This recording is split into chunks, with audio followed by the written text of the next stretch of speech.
Welcome to The Show Off, the podcast where we make each other sit down, shut up, and watch episodes of our favorite TV shows and then explain, or be forced to listen to, why it's top-tier television. This show is for anyone who has ever wanted to go on endless tangents about their favorite shows, but their friends and family don't want to hear it. We get it. Ditch those losers and come hang out with us instead. I'm Amanda. And I'm Campy. And this is The Show Off. Previously on the Show Off podcast, we are watching episodes 5 and 6 of WandaVision. Any predictions? Right, so she's had the babies. We're vaguely aware that she's doing this. Right, but she's like in some deep denial. I got nothing. This show is just going in any direction it wants to go. It's kind of hard to predict. Don't try to fight the chaos. Don't question what you've done. Hello. Hi. It's been a minute. As always. We have chaotic schedules, especially in the summer. We haven't recorded since May 29th. Oh my God. Yeah. Wait, it's been a whole month? We missed an entire month. Wow. Yeah, because I was gone, and then you were gone, and then I was gone. And now here we are. Yeah. Wow. Okay. We're going to have to refresh ourselves on WandaVision, that's for sure. A little bit. That's part of the fun of this, though. It's the slow burn. It's the slow burn. We're doing the anti-binge movement. Yeah. We're starting it. Hashtag anti-binge. I really am anti-binge, though. Are you really? Yeah. What? Yeah. I haven't. I definitely been more so in the last, probably since COVID. But even before, the original Netflix model of release the whole season at once, I was like, this is dumb. Really? I never knew this. I'm fascinated. I'm a weekly girly. I love a schedule. When you're watching the X-Files. Yeah. Right? No, I'm not watching it once a week. But how many episodes do you allow yourself in a day? Just like one? No. It depends. But I'm usually watching 2. On average 2 a day. Okay. When I'm watching it, which is also on and off. But in terms of a show being released, and here's our intro, I guess. We'll just debate this for a minute. In terms of a show being released, weekly is better. Wow. Because you get to marinate on it for a bit. You get to talk about it with people. You get to think about what's going on. The delayed schedule allows a lot more room for fandom. Yeah. Yeah. Precisely. And when stuff is binged, the amount of time it stays in your brain is oh, it's so short. So short. Yeah. I can't remember the shows that I binge. No, exactly. Yeah. Exactly. Which is I often wonder if Netflix kills themselves over that, because I think that shoots them in the foot every single day. Oh my God, you're kind of right. It's like promoting the churn. It's you have to keep putting new stuff out constantly. Yeah. Because it's too fast. Fascinating. I am a slow burn girly. Wow. Come on. As someone with very little impulse control. Yeah. Huh. Yeah. No, and now Amazon, I think especially and kind of Disney too, is doing kind of the hybrid thing where they'll drop the first 3 episodes or whatever of a season at once, but then have, I guess, but then have the rest. But I would still rather have one a week. Wow. No, and see, me, for some stuff, I wait until the whole thing's out. And then I'll go and watch it. Yeah, I think for some shows it still makes sense. There's some shows where it's okay, yeah, that's more bingeable. Bridgerton, I think, is a good example. I kind of want to watch that all in one go. Season 1 together? Yeah. It was a great time. Yeah. But a lot of shows, especially, serialized shows where it's an extended storyline. Yeah. Wheel of Time. I want to chew on that for a good week before I see another episode. Or Game of Thrones. That's fair. I think there are some shows where... I guess because I'm watching Dark very slowly. And that's one of those shows where I need to watch an episode and chill. And marinate on it. Yeah. And that's on Netflix, right? Yeah. Yeah. A very convoluted show. Yeah. Yeah, exactly. Anything that has to do with time travel. Anything. So much time travel. Yeah. So confusing. Anything that's a mystery, you want to draw that shit out. Yeah. Okay. Yeah. All right. I'm starting Let to it see your breathe. side of it. You know? Like imagine binging Broadchurch. I have. Well, okay. But isn't it fun when you're like, what's going to happen? I mean, yeah, I'm not arguing. I'm just, again, it's the impulse control thing. And I want to know. And guess what? I can if I just keep watching. Yeah. We're kind of doing the best of both worlds with WandaVision. Because we're binging it 2 episodes at a time. 2 episodes at a time. But, and then waiting an entire month. And then... Actually, it's been longer since that because that was Dark Gently was the last episode we recorded. Oh, yeah. That's true. Yeah. Okay, do we need a refresher, I guess, then is the question. Do you remember what's WandaVision happening? Episodes 1 through 4. Let's see. First episode, very I Love Lucy. There was the hearts that came over, the boss, right? And then, hijinks ensue. We break the fourth wall moment. Yeah. And everything goes back to normal. Yep. Let's see. Episode 2. That was the magic show, right?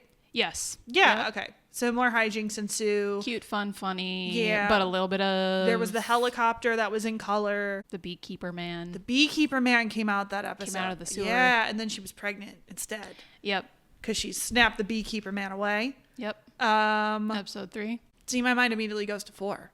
Right. Episode 4 3 broke the pattern. Oh, well, it was The just her 70s. pregnancy 70s. was causing hijinks, right? Yeah, 70s episode. Pregnancy causing hijinks. She goes through like all 3 trimesters in 20 minutes. You know why I'm confused is because I forgot episode 4. I remember episode 3. It's the pregnancy happens super fast. She gives birth, right? Woman gets launched through wall. Yeah. I forgot her name. I'm so sorry. Her show name is Geraldine. Geraldine. Yeah. Gets launched through wall because episode 4 was the here's what's really happening episode. Right. Okay. All right. That's where we left off. Yeah. So now we I feel good about that. Yeah. We know that Wanda is controlling this on some level. Yes. And has created this fake Westview world to conjure up Vision and a family for herself. Yes. And being happy in this little bubble and avoid all her grief. Exactly. Basically. She is on some level aware that she is controlling this, but we don't know how much. Yeah. And Agnes is there. Agnes is there. She hasn't done much other than be like a wink, Saucy. know, the meme, which did happen. Yeah. She was conveniently left out of the identification that they were doing she was. on the outside of everybody who's in the town. So it's still very subtle. Obviously, again, I know that she's going to be up to ish. something. Yeah. But if you're just watching for the first time, I imagine you still don't. No, if I remember correctly, this is the point where everyone was like, what's going on with her? I'm excited for that. Yeah. I was hoping this would be the turnaround moment where Yeah. things start for her, especially. Yeah. Well, and Coming into episode play. 5, we're now exactly halfway through the show. Oh. There's 9 episodes total. Yeah, okay. So, act 2-ish, where we should be approaching a wrench in the formula, I think. It's going to be fun. Is it the Halloween episode? Is that what we're starting on? One of the 2 that we're watching is going to be the Halloween I think that might be episode. the episode 6. Let's see what we have in store. Because now it's going to be the 80s. Yeah, no, there's an 80s Okay. episode. So we're watching episode 5 on a very special episode. Wanda addresses, should I read the synopsis? Probably not. Okay, we're going to ignore that. Pretend I didn't see it. I really didn't see much of it at all. And then season 1, episode 6, all new Halloween Spooktacular. Yeah. So we're going to the 80s, and then we're going to this Halloween episode, which is sort of 90s coded. I am excited to see what style they pick for what 80s references. and 90s. Yeah. Especially because I'm looking forward to the 90s. I I've been know. very 90s nostalgic lately, so. I mean, yeah, I think the entire world is possibly. Yeah. But yeah. Should we do it? Let's fucking go. Let's go. All right, we're back. We are back. We watched episode 5 and 6. Wild ride. Wild ride. Yeah. Overall thoughts. What'd you think? What? What? Huh? Oh? No. Okay. Sure. Huh? What? Repeat. Yeah. That about sums it up, I think. I get it. How are you feeling about the, like, we're officially, like, going back and forth now between WandaVision world and the real world. Yes. Is that doing better for you now? Or... Yeah, I get bored every time we're back in the real world, if I'm honest. I'm just like, okay, we're back to this. I have thoughts. We'll get there. Yeah. We'll get there. Yeah, we got a lot to go through. Yeah. As usual. Okay, so on a very special episode is our 5th episode. This is our 80s episode. Did you figure out what TV show it was referencing? No, I was not sure. I think this is Full House. Was it? I feel like. I mean, I did get vibes when they were in the kitchen with the dog where I'm like, that's kind of Full House-ish. Yeah. Especially with the kitchen layout. And the living room layout reminded me both of Full House and Sabrina the Teenage Witch. Interesting. Yeah. Okay. But I think Sabrina's more 90s. Well, we both have the Wikipedia pulled up, and it says it references Family Ties, Growing Pains, Roseanne, and Full House. Oh, okay. So I don't know all of those shows. No, I only saw a few episodes of Roseanne. Tons of Full House, naturally. Yeah. I did say Family Ties at one point. You did. For the intro, the song. Yeah. And you were like, because it's like a painting sort of Oh situation, my God, it was driving me insane. And it was bugging you. I think that's what it is. It was reminding me of something. Yeah. I couldn't quite put my finger on it. I feel like it's almost like Reading Rainbow for some reason was popping into my head. Oh, really? It was like that vein of like childhood television with the magical paintbrush. But and it was more of like an emotional song. Yeah. Yeah, that was cool. If you know the exact show, leave it in the comments for us. We're not going to look it up right now. No. Okay. So let's go through the plot, I suppose. Yeah. So starts off the twins, which I had forgot they were twins. Right. I was like, oh yeah, there were 2 of them. Yeah. Yeah, they're crying. Yeah. They're being babies and they're crying a ton. And neither Wanda nor Vision can get them to stop crying. No. She tries to use her powers on them. Yeah. Which is kind of wild. Does not work. Insane. Yeah. Insane as a mother to be like, let me manipulate my newborn children so they behave in a way that I want them crying. to. Wow. And but then they don't do what she wants them to do, which is interesting. No, because they're, what are they? Therein lies the question. Yeah. Yeah. Are they her inner child? Like, good guess. I'm just gonna keep a lid on that one for a little bit. Yeah. They're very interesting. They don't play by the rules. They don't. No. And they are entirely new. Like they were not in the town. She's not like controlling someone else's children to pretend to be her children. Like she created them. Yeah. Out of nothing. Magic, you know. So interesting. What are they? That is a very good question. Yeah, because later in the episode we find out that like the clothes that Geraldine, I forget her real name, Monica? Yes, Monica. Good job. I read the Wikipedia. You don't have a cute nickname for her? No, she's just badass in my head. Fair enough. She's awesome. No, so later she finds out that the clothes that she was wearing, because she went in with a Kevlar bulletproof vest, her clothes that Wanda gave her are basically made out of that. So she's not creating anything. She's simply rewriting things. So with the children, Yeah. Mm-hmm. Did she actually create them? Mm-hmm. How? Curious. How indeed. Curious. Anyway, baby's crying. Yeah. Listening to her trying to calm them. No. And our favorite person in this whole show shows gal. up. Our gal, Agnes. And she's in a like jazzercise. Full on 80s. Oh my God, I love it. Like leotard. That needs spandex. to come back. It does. I'm just saying. Does it? That look needs to come back. I fully endorse this. So I go to a gym. Yeah. A local gym, and it's great because the woman who owns it started it in the 80s, and she was part of like the jazzercise movement. No kidding. So the decor in there is still stuck in the 80s. Oh, that's kind of great. There's pictures all over the place of her in like the 80s and 90s in the jazzercise outfits, and every time I see them, I'm like, yes, I want this. I want this to come back. Some leg warmers. Yeah. Some I mean, leggings. Just like the leggings and the tights all the way up so your legs look super shiny, like that whole look. And specifically the like multicolored everything. It's kind of like a mishmash. And don't forget the scrunchie and the high ponytail. Scrunchies are kind of back. Scrunchies are back, thank God, because I've been rocking them for a while now. Yeah. And I love them, and they need to stay. Yeah. I don't think they're going anywhere. No. I'm pretty sure Wanda was wearing a scrunchie in the scene too. Yeah, she was wearing a high side pony. Yeah. And she had super curly hair. Yeah, like 80s. a perm style. Very 80s. Basically. It was great. Basically. Anyway, Agnes comes in. And she's like, I was on my way to jazzercise. Yeah, she's doing jazzercise. She's doing the thing. But yeah, she says she'll take care of the baby. Something goes weird here, right? Mm-hmm. She's going to help take care of the babies. What is it, like Vision says no? Yeah, here I got the transcript. Okay, yeah. So Agnes comes in and she's like, I was just on my way to jazzercise when I heard your new little bundles of joy were on a sleep strike. Vision, oh, who told you that? My ears. And Wanda's like, oh, you're a lifesaver. And Vision starts to be like, yeah, okay, but like maybe be careful of the belly buttons and remember to support their heads. And like, when was the last time you washed your hands? And maybe you shouldn't.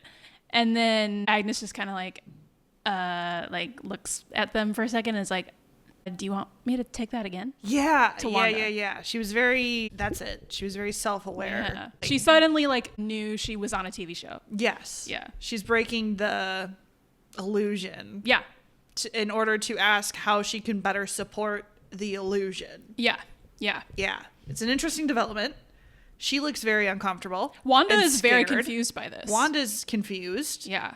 Which is interesting. Right. Because again, keeps coming back to the, Wanda, how aware are you that you are doing this?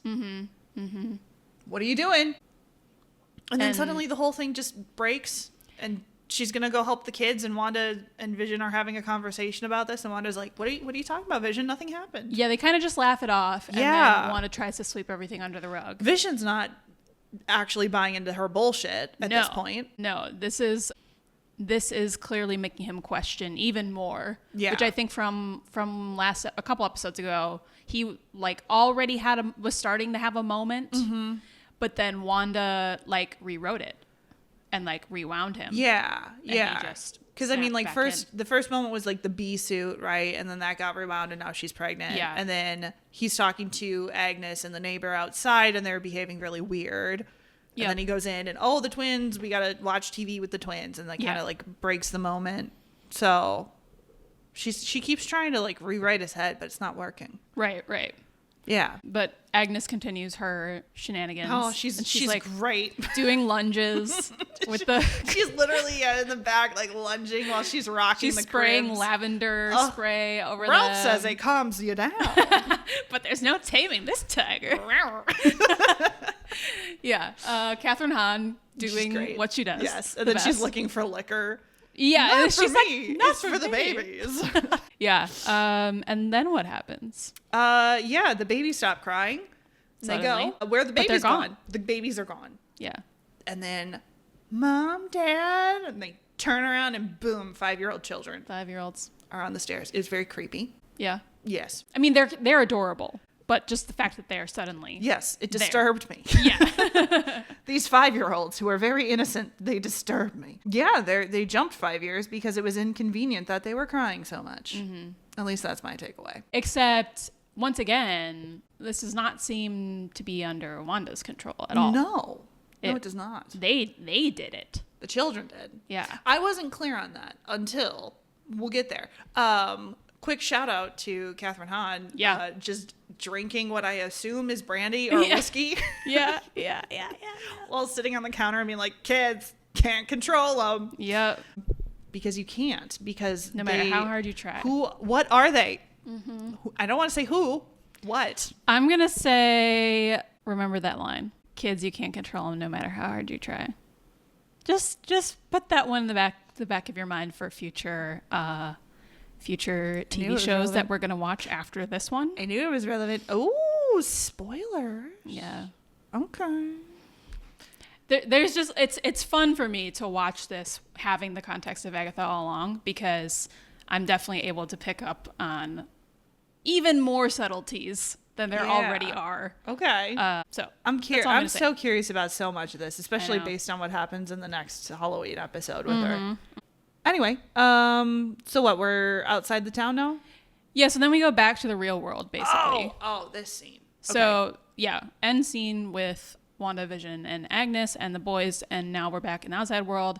Sciencey people at the base are analyzing Monica. Wu and Darcy meet up with her, and they're like, there's a briefing, and Monica's blood work looks weird. Mm-hmm. And the doctor is like, oh, we're going to need to take your blood again. Like, there's something wrong with the machine. Yeah, and there was like a scan, like, and no images showed up. Yeah. Yeah. So something is going on with her, but we don't know what that is yet. There's no urgency to it whatsoever. No. Later, we're going to hear that, like, Darcy says something about the boundary is rewriting Monica's cells. Her cells in a molecular level. And again, it just sounds like woohoo at this point. Yeah. Even then, I was like, okay, and? I'm like, what's the urgency here? Like, there's no, what's the consequence of this? I think we're going to find out at some point. Yeah, because up until now, it's very... And because Monica keeps hand-waving it, me as the viewer is also like, okay. Right, and... I mean, it is an interesting point to bring up that Monica's the only person who has been through the boundary more than once. Whatever happened to that beekeeper guy? We don't know. Oh, no! Remember we talked about this last time? Like, we don't know where he ended up. He gone. He just blipped. Yeah, maybe. Oh. But she's the only one who's been through the boundary. Yeah.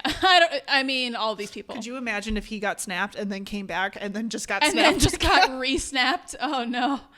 Yeah, that would suck. Yeah, it's very unclear. He might just be in the WandaVision TV show now. I'm going to go with that. Yeah. Yeah. He actually turned into a beekeeper. And now he lives in the neighborhood now as a beekeeper. Exactly. Okay. He's fine. He's great. He's fine. He's doing great. He's having a great life. Mm-hmm. Yeah, it's all good. Okay. So anyway, they go to this briefing, and Hayward starts being an asshole. If we didn't know already. So we have first-person intel thanks to Captain Rambo, and he starts like talking about Wanda's history and giving us a little exposition dump of her background and how she ended up here. So real quick, just since I have the transcript up. Born in Sokovia in 1989 to Irina and Oleg Maximoff, both killed during an air raid when Maximoff and her twin brother Pietro were 10.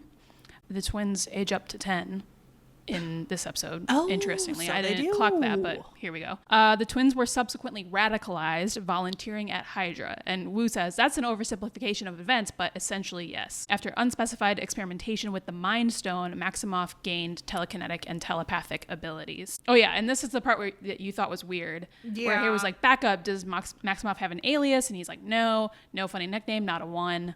I was like, why are they making such a big deal of her name? We'll get there. I still don't get it. I'm like, okay. It's a seed. She's Wanda. I don't know. Yeah. Earliest tracking had her using her powers against the Avengers. Is that correct? And Wu says right before she earned their trust and became one herself. Lagos in Germany. We all know how that turned out. Which I don't. Okay. So this is a reference to Captain America Civil War, I think, which is essentially like Avengers 2.5.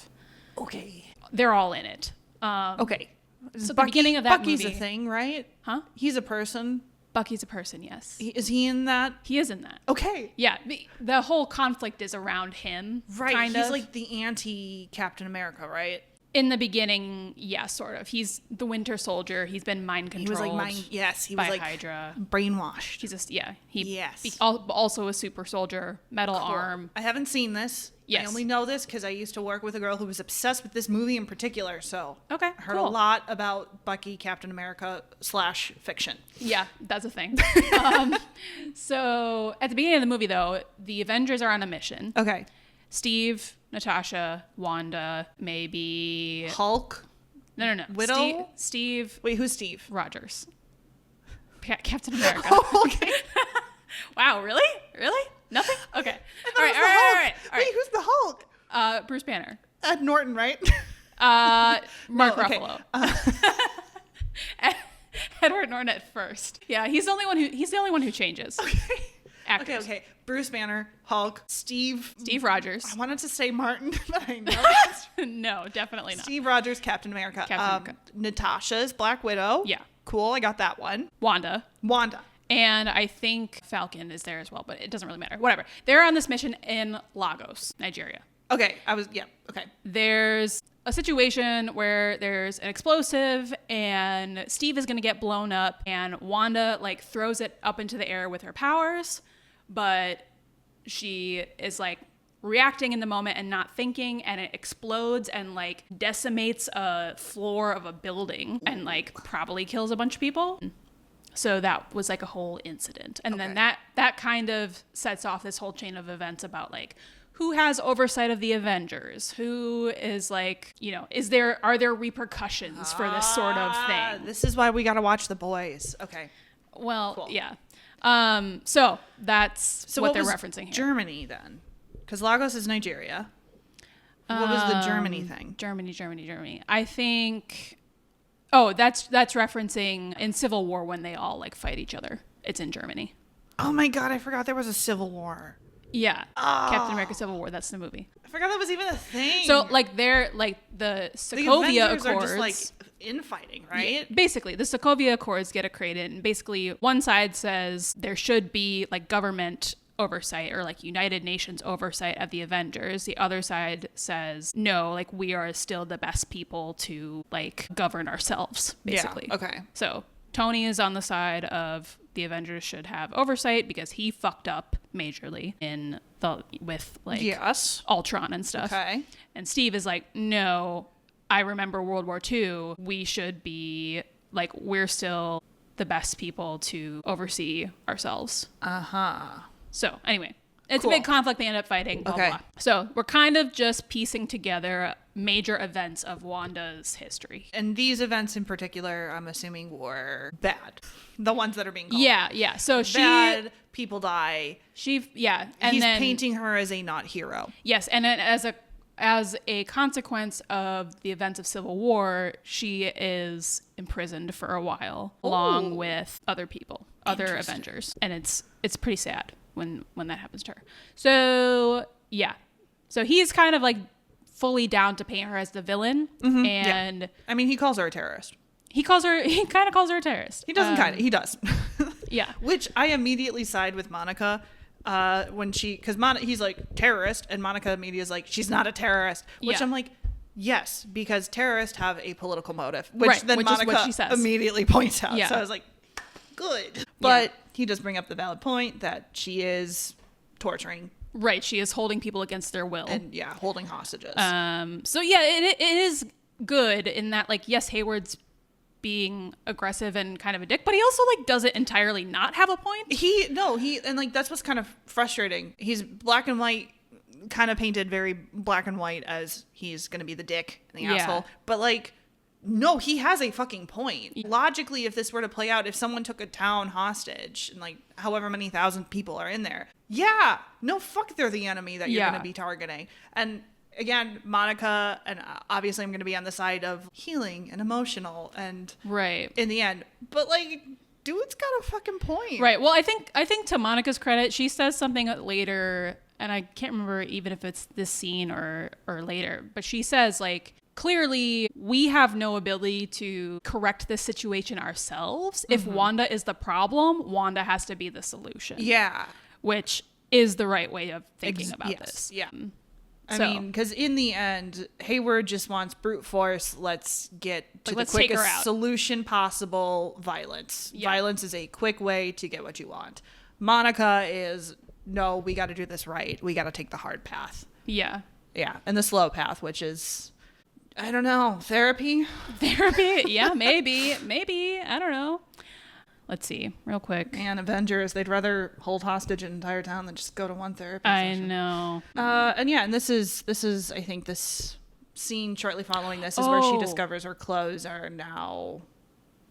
were transformed to fit the era. Yeah, real quick though, I wanted to bring up that the body. Vision's body. Yeah. Huh. And that was my question, is she just puppeting his dead body around? Mm-hmm. Yes, she is. Is she? Isn't she? She stole his body. Did she? That's true. We don't actually see that happen, do we? No, we don't. It is implied. Hayward says that she stole his body. Yes. Stole Vision's body. But there is video. But I guess the video doesn't ever show that part. No, it doesn't. Where she steals his body. And then later, when we see Vision exit the boundary, he starts disintegrating. He starts just kind of falling apart. Yeah. I don't know. I'm still thinking it's a puppet. You're trying to red herring me right now. I don't know. I think she's puppeting a dead body. I guess we'll find out. She's sleeping with a dead body? I'm not saying. We'll neither confirm nor deny. Oh my god. Yeah. Okay. So we bring that up. Yes. Okay. So back to the dome. Yeah. Back to the boys, and We gotta watch that show. not those boys. Billy and Tommy are standing in front of the sink, looking very suspicious. Yes. And they got something in the sink, and Wanda comes in, and it's a dog. It's a dog. It's yeah. a little, we knew where this mutt. was going. And they're like, "Oh, can we keep him?" And he was outside crying alone. They like put on the full act. And Wanda's like, "Boys, taking care of a living thing is a big responsibility." Blah blah blah. Mm-hmm. Yes, Wanda. Mm-hmm. Uh-huh. Yeah, exactly. It's like the lines never big responsibility, stop. Wanda. Yeah, you gotta make sure they get their exercise, Wanda. And Vision comes in, is like, "Oh, what's going on?" And Wanda's like, oh, he's like he's like, "Morning, wife, morning, boys." And Wanda's like, "Why are you being so formal?" And he's like, "Oh, just a precaution, really. I had a hunch someone might pop over." And who can it be? Cue Agnes. Dun, dun, dun. Walking in with a full doghouse. Oh yeah, she's ready to go. With the exact item we require. I mean, suddenly, my kitchen window told me. Someone got a new pooch. Yo, did you name him yet? Blah, blah, blah, Sparky. And then she as they're trying to decide a name, she magics a collar in front Wanda of Agnes. does. Yeah. Yeah. Which Vision is like, dude, what the fuck? Yeah, exactly. You're not said hiding your low powers. profile. Yeah. You're outing yourself. And she's like, "I'm tired of hiding." Yeah. And she's like, well, Agnes didn't notice. And then, she said, "I'm tired of hiding. Maybe we don't need to hide anymore, Vision," which he is not happy with. I don't want to say disturbed. That's too strong of a word, but he's bothered by... I mean, he's fully questioning her at this point. Yeah. Yeah, he says we are usually so much of the same mind, which is also a very telling phrase. I know! But right now, what aren't you telling me? Yeah. And then that's when Billy is like, "So is Sparky our dog?" And Wanda's like, "Your father and I don't think you're ready to care for an animal until you're at least 10. 10. No. And then they age up. It was very creepy. Which you thought was yet terrifying. Again. I thought it was so terrifying. Oh my God, I was so bothered by it. Yeah. But yes, they age up to 10. A quick question. Yes. I need to think this through for a second. When Vision is like, we're so much of the same mind, usually, right? If Vision is just a projection of what Wanda thinks Vision is this herself, like her subconscious fighting herself? There's a question. Just asking questions. Yeah, just asking questions. That's a very good question. I mean, okay. Yeah. Sorry. Okay. Yeah. I got nothing more to say about that. I'm just curious. Yeah. Okay. And yeah, Agnes just makes a comment. "Let's just hope this dog stays the same size." Yes. She's completely unfazed by the fact that the boys are now 5 years older. No. That's the end of that scene. Back outside. Yeah. So world falling apart, kind of magic getting out of control, but no one seems to give a shit. And neither does Wanda. Yeah. She's really stopped trying to hold the whole fantasy together at this point. Well, no, she definitely is. She's holding it, but she's not putting in as much effort. She's not hiding. Yeah, she's not hiding as much. She's getting bolder, honestly. Yeah. Because she's using her magic in front of people. Mm-hmm. She doesn't seem to be concerned about whether or not it's a secret. Like, basically what we were talking about last time, the first couple episodes, that was the biggest concern, is are people going to see us? Right. That concern seems to be entirely out the window for her. Mm-hmm. Like, there's no consequences from that. So yeah, she just doesn't. Again, I'm like, she just doesn't give as much of a shit anymore about what the other people are thinking in a way. I don't like. It's a weird way to put it because she's still controlling them. I wonder. I feel like maybe it's more about her becoming more conscious that she is in fact controlling everything. Yeah, as much as she keeps denying very it. Resistant to that, which we'll see at the end of the episode. All right. Is this where we get the ad break for the paper towel? Not yet, according to my transcript. Okay. So now we're back with what I'm affectionately calling the B team, which is Monica, Wu, and Darcy. And they're talking about, okay, the twins aged up. Yeah. Oh, Vision left for work at this point, right? Yes. Yeah. I don't even think we see him leave. It just cuts. No, he just goes. Yeah. So Darcy calls it the Hex. So we have that name now. Yeah, which I mean, she says. I did the same look as, I feel bad. He's Danny Chung in my mind forever because of That's Vice. fine. Woo. Woo. Thank you. He and I did the exact same expression when she's like, the hex, because of the hexagonal shape. And we both went, sure. With our eyes. We all know what you're doing there. Right. But I appreciate that, like, a couple episodes ago, Wu asked why the hexagon shape. And now we have this hex name. And it was like, haha, it was a joke. It's a hex. It was just so we could sneak in a little witchy reference. A witch pun, yeah. Yeah. And then he brings up, have we identified these minors yet, or newborns, whichever ones they are. Yeah. And Monica's like, this is when Monica says, oh, Wanda's twins are hers. Like, everything else might look fake, but how does Monica real. know that with such certainty? Because she was, like, quote unquote, there for the birth. Yeah, but as Darcy points out, she made you hallucinate some of these things, which, as Monica discovers, it wasn't a hallucination. It was her rewriting the fabric of reality. Right. But I mean, she still with such confidence is like, no, these are unique individuals. And I'm going to accept it because I'm assuming that's the actual accepted canon and plot of the show. Uh-huh. But I'm like, how do you know for sure, Monica? Yeah. Yeah. Well, yeah, they have like a whole conversation here about like how much power Wanda has and like what is she capable of. She could have taken down Thanos on her own. Yep. And that's when Wu drops Captain Marvel's name. Which I was like, why are we bringing up Carol Danvers? Is that right? Yeah. Wow. Good job. It's like, why are we bringing her up? Because Monica has connection to her. Oh, okay. So when that happens and he's like, oh, well, Captain Marvel came close. Her powers came from an Infinity Stone too, right? And Monica's like, we're not talking about her. We're talking about Wanda. And they both kind of look at each other, Darcy and Wu. Pretty sore when he brought up that topic. Yeah. So I appreciate that they did that for Monica's connection to her. Okay. For me, a layman, it just went right over my head. Exactly. And we've talked about this before. Yeah. It's like connecting to the wider MCU. Yeah. But it's a little fan service sprinkled throughout. Yes, but it's also character building for Monica. Clearly, Monica has no love lost for Carol Danvers, Captain Marvel. I knew that name. And the last time we saw them in Captain Marvel, she was a little girl and like looked up to her. All right, so there's a whole history there that we are unaware of. Yeah. So we're just okay. So it's not just me out of the loop. No, again, it's just planting another seed. Okay, cool. So yeah, this is the whole part where they figure out the clothes are Kevlar, and basically what comes out of this is like what happens if we send something in that requires no change. Yeah, brilliant. Absolutely brilliant thought. Yeah. If it already fits the era, she's not going to rewrite the fabric of it. Right. Fantastic idea. Yeah. And then we go to Vision and Norm. Ooh, at you the want to take this one? Yeah, so they're, I guess, getting fancy schmancy new computers at the office. Yeah, the company now is like computational analytics or something. There is an outside shot, establishing shot. Yeah. Oh, that's so 80s. Yeah.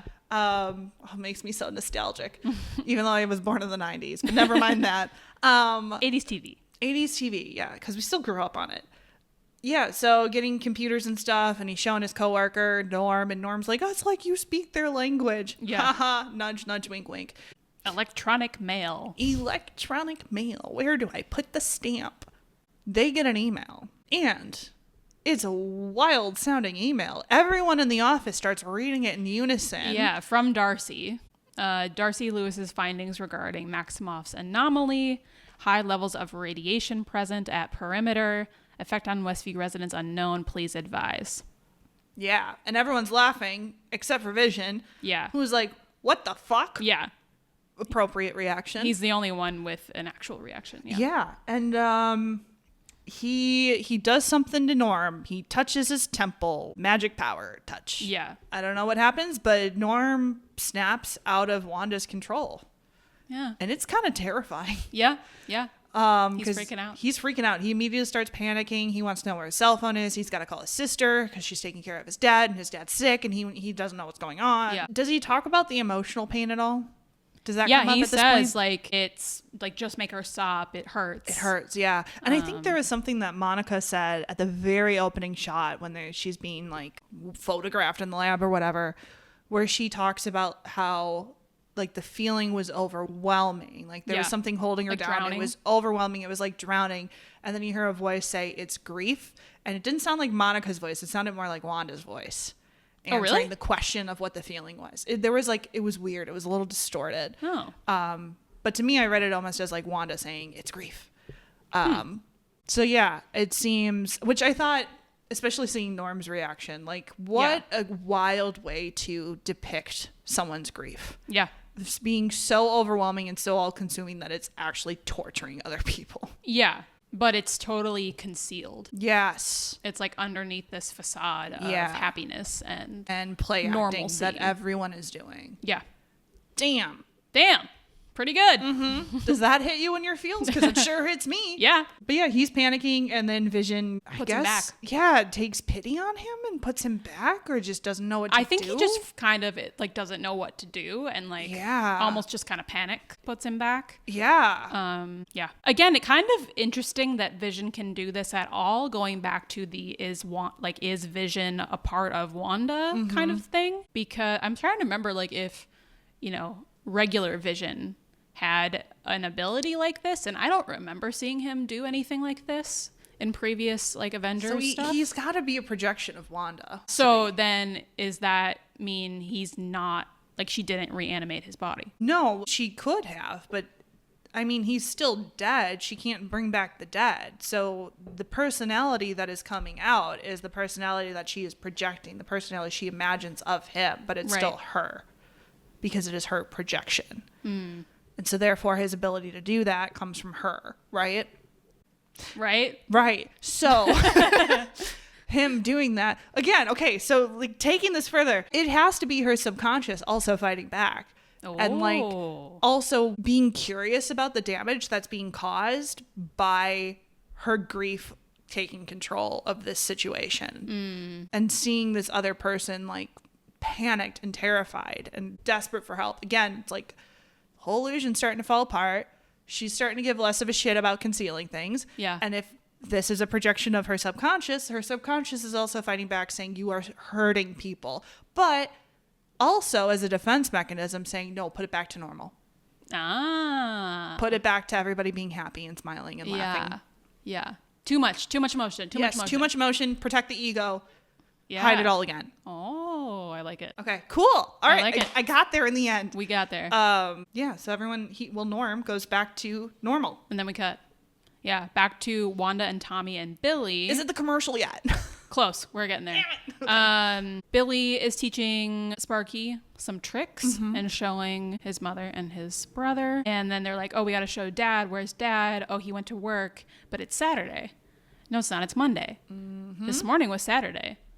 Oh, there was an emergency at the office and your father had to go in. She can't control her children's perception of things. And she can't, like, she just immediately lies to them. Yeah. And then she lies again. Like, she doubles down on the lie. Or actually, she goes for a different lie. Like, if they say, oh, no, it's Saturday.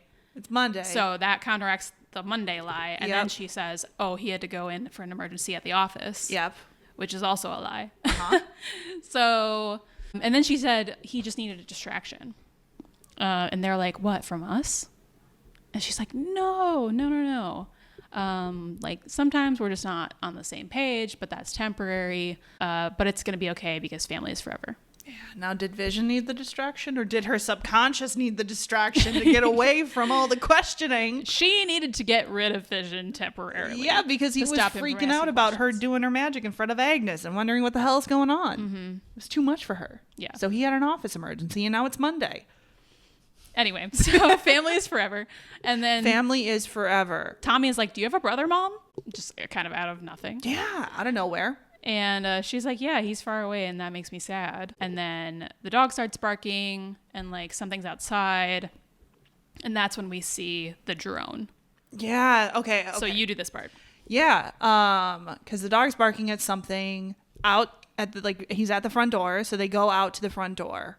Right. And it's just the reaction shot. You don't know what they're looking at even. Right. And then we're outside. We're in the fancy sword area. Yeah. And what is it? It's Monica, right? She's flying. Monica's piloting the drone. A drone that's a drone made from 80s technology, I guess. Which I thought this line was funny. At one point, they're like, "Can you enhance the image?" And I'm like, oh. he's like, I know it's from the 80s, but can you do anything about Which the just image? makes me, because every police procedural is like, enhance the image, enhance the image, right? Everyone knows that's bullshit. I mean, a TV, like another TV reference for you? Yes, I don't know. I think it is. I think it's a cheeky little TV reference, which is why I thought it was funny. What's interesting, so we've seen the scene play out from inside Sword, which is Wanda looking up at the drone, her eyes going red, and then everything cuts. But in the background shots of Sword, I mean, they're playing WandaVision on all these different TVs. So you even see on all the different TVs what Wanda is choosing to show the viewer, which is, again, just her reaction to the drone and not the drone itself. Yeah. I think her kids are even out of the picture at that point. Yeah, they say we can't see the drone on the broadcast. Wanda's framing it out of the shot. Oh, they did say that. Yeah. So even though technically it's of the era, it's not of her canon. Right. And she immediately knows that it's not. And then they launch a missile at her. Yeah, which Monica didn't know about. Wanda immediately takes it out, though. Yes. And then she's gonna go and confront them about it. Which I was not expecting this. Yeah. I was not expecting this at all. Yeah. All of a sudden, there's all eyes on the dome thing because someone's coming out. Someone's coming through.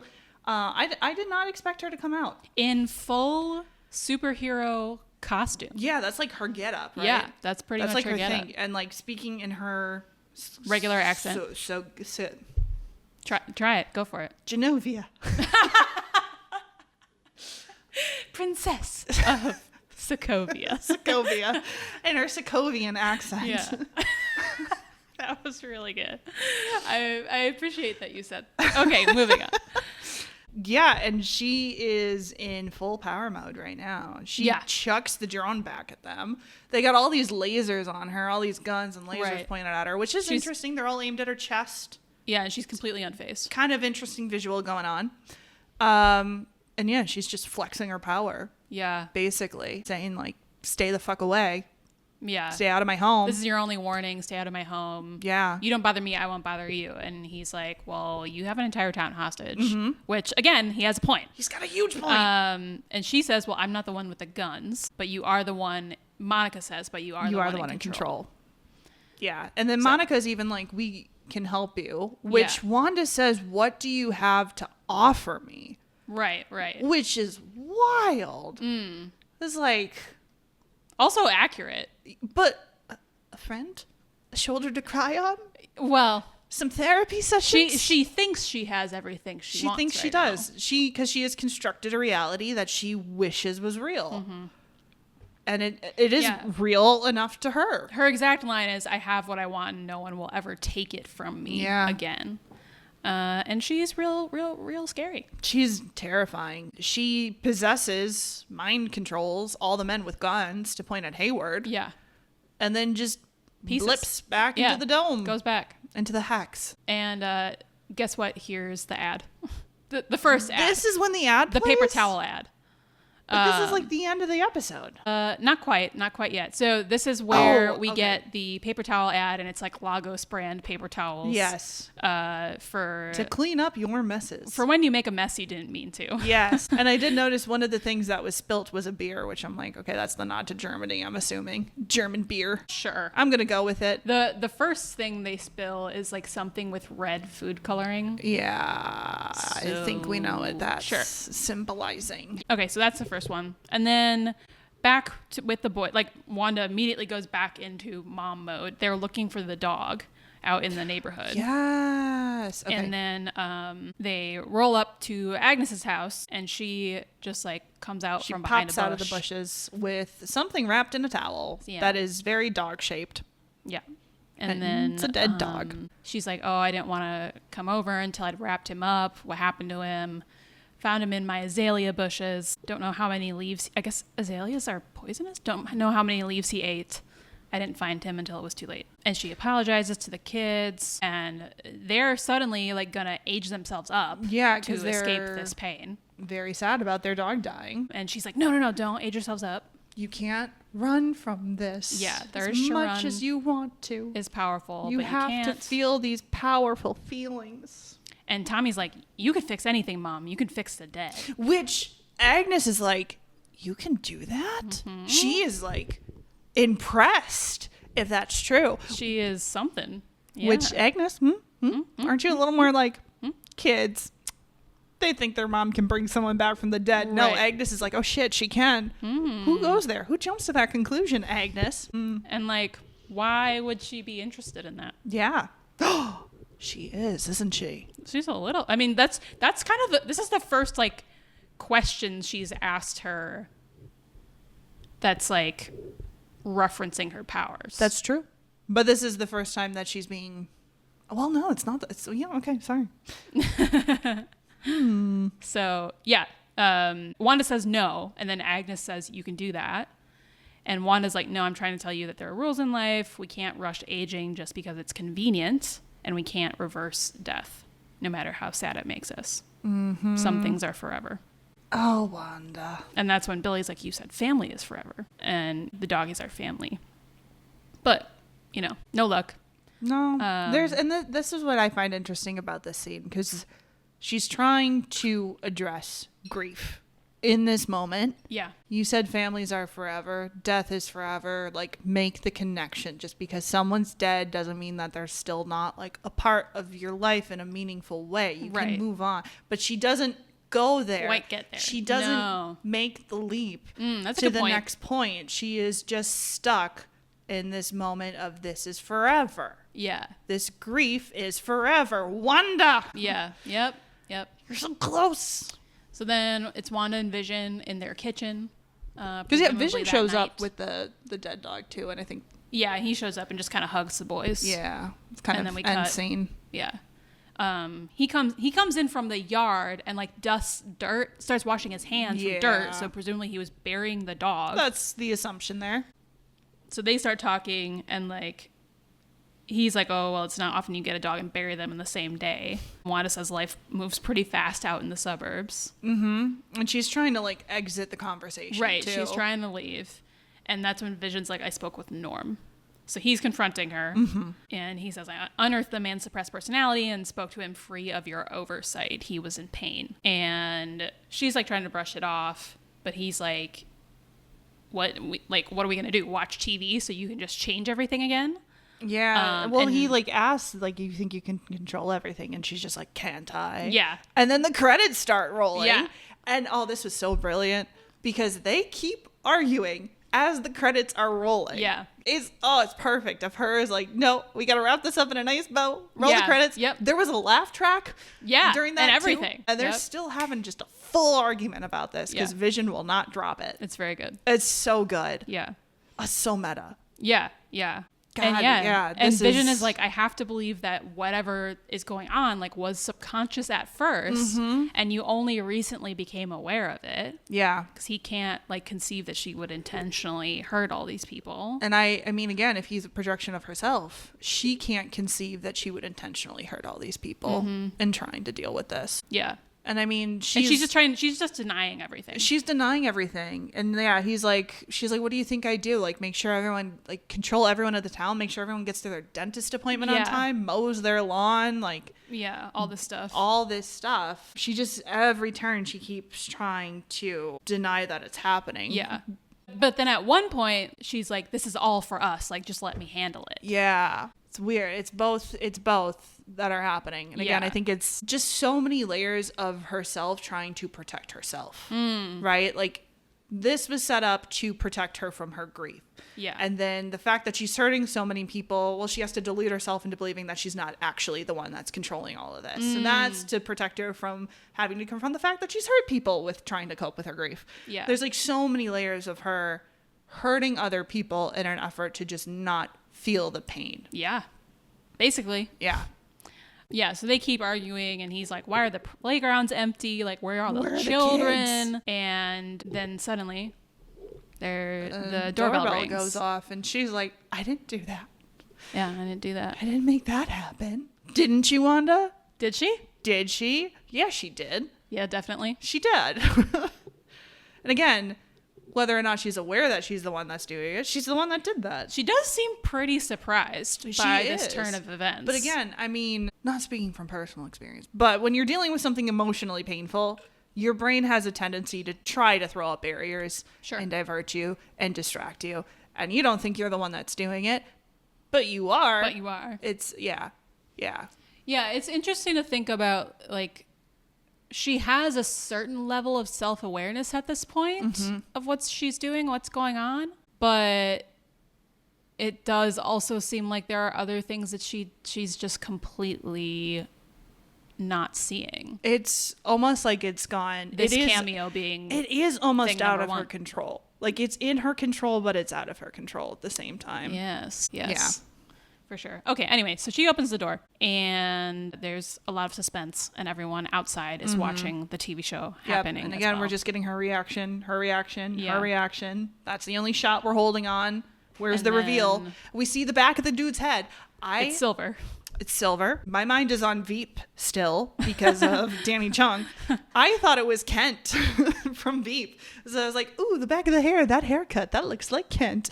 And then reveal, I'm like, oh. It's that guy. Yeah, it's Evan Peters as Pietro. And he's like, long lost bro, get to squeeze his stinking sister to death or what? And then Darcy from the outside says, she recast Pietro? Okay, so I'm going to explain the significance of this a little bit. Okay, yeah, because I just saw Evan Peters, and I'm like, well, I know that's not her actual brother. Yeah. And then I was like, it's the dude that played Dahmer and other serial killers. It's also the dude who played Quicksilver in the Fox X-Men universe. It's the same character. I think I just peeked the mic there. Sorry. So he's played and everyone else who was watching this show at the time it aired. He played that character? He played the same character in the X-Men universe. I had no idea. Okay, so people Did he at the play time that same personality in that? No, his personality is totally off here from either character. Okay. So it is just a sitcom personality. Basically, yeah. But the point is that all the nerds freaked out about this because they took it as a sign that they were like crossing over into the X-Men, like bringing the X-Men with the whole multiverse stuff. That is so fucking cheeky. And they weren't. No, because you can't, because that's... Yeah, it was a joke. Somebody else's IP. Yeah. They just... That is so cheeky. Marvel has X-Men IP now. Oh, We're they just do. like waiting for the opportune moment. I don't know. Oh. So I don't know if in 2021 when this aired, if that had all gone through. I assume it had. That feels like such a sneaky, clever way though to like get one over. Yeah, actually, I think they had just gotten the IP not long before, and then this happened. So everyone thought it lost their shit. And I understood the reference, and I was like, nah, this is a joke. I feel like I knew I didn't like make anything of it. People lost their minds, and then turns out, yes, in fact, it is a joke. It's just a bit. So that's the thing with Marvel. You never know what they're just doing for a bit or what's they're trying to plant the seed for. Right. Yeah, a lot of people were disappointed, let's say. But I think it's funny. I liked it. I think that's great. Yeah, I appreciate the reference. Yeah. Those great. Just adds to the meta of it all. Oh, 100%. Yeah. Great move. Yeah. That's so fun. I didn't realize he... Okay, because I was looking up on IMDb as we were watching the credits of this episode, and I was like, what else was he in? And I was like, oh, X-Men. Okay, whatever. Yeah. And I was like, put it in that. So that's the end of the episode. Yeah. As you can imagine, quite the bombshell at the time. Yes. Very fun watching people's reactions to it. But it is nothing more than a cheeky joke. I love it. Yeah. I love a good little cheeky joke on laughing at the audience. For sure. I love being made fun of. Anything else to say about this episode? I think that mostly covers it. Yeah, I think most interesting part for me for sure was the dog dying and the whole conversation about around grief. death. Well, and death, and like death is Yeah. permanent, and like we can't. There are like some things that can't be changed, and Agnes being like, "Can you though?" Yeah, I mean, people were like, at this point, everyone was real suspicious of her. Yeah, So- yeah. This is when people started being like, yeah. Well, and like specifically asking that question as well. It is that question. That's the tipping point, isn't it? Kind of, yeah. Yeah. All right, next one. Yes. All right. This one just starts immediately with the opening like credits and theme, right? That's like the first thing we see. Let me double check. I think so, pretty much. Yeah, opening theme song. Which I Which was is the 100% 90s. right. It is based off of Malcolm in the Middle. Yes. Yeah, called it. Yeah, very chaotic. Called it. And this is, I put down a note because we were watching it. I made you pause during during the opening credit scene because I thought of something and I want to come back to it Okay. now, which is in the opening credit. Actually, I think it was in the 80s episode that we saw it. The town square, the main part of the downtown. Yeah. It finally ticked in my brain. Have you heard of Courthouse Square? No. Okay. Have you seen Gremlins and Back to the Future? It's been a long time, but yes. Yeah. So there is a backlot for Universal Studios called Courthouse Square. And it's sort of the idealized downtown Little America Sure, yep. set. And Yeah. it's used in tons of properties by Universal. Most famously Back to the Future, where you have the clock. The clock tower, Mhm. yeah. And then the Gremlins. Yeah. The main downtown street. The downtown area, as we were watching like the opening trailers, reminded me so much of it. I looked it up. It's not No, the same set. That's Universal property. Right. But I'm like, I bet you 100% that they Yeah. modeled this after that intentionally. Yeah. Because it is a very famous, well-known, like little America. Right. Small town America. Yeah, And makes it's sense. clearly a set. Yeah. Yeah. Yeah. So Right. I just wanted to call that out here because even as you see, like there is scenes in this area later. Yeah. But I just thought it was interesting. I thought it was an interesting nod, yet again, a meta nod to making TV, making movies. Yeah. No, that's really good. The fake facade of Little America. Yeah, and I'll That's say represented in now media. that's not the last time we're gonna be in that setting in the show. So interesting. Okay, so Halloween Spooktacular. Woohoo! Let's see. We start. Everybody is There's in their costumes. Everyone's in their costumes. Uncle P is sleeping on the couch. Yeah. And the twins are arguing about waking him.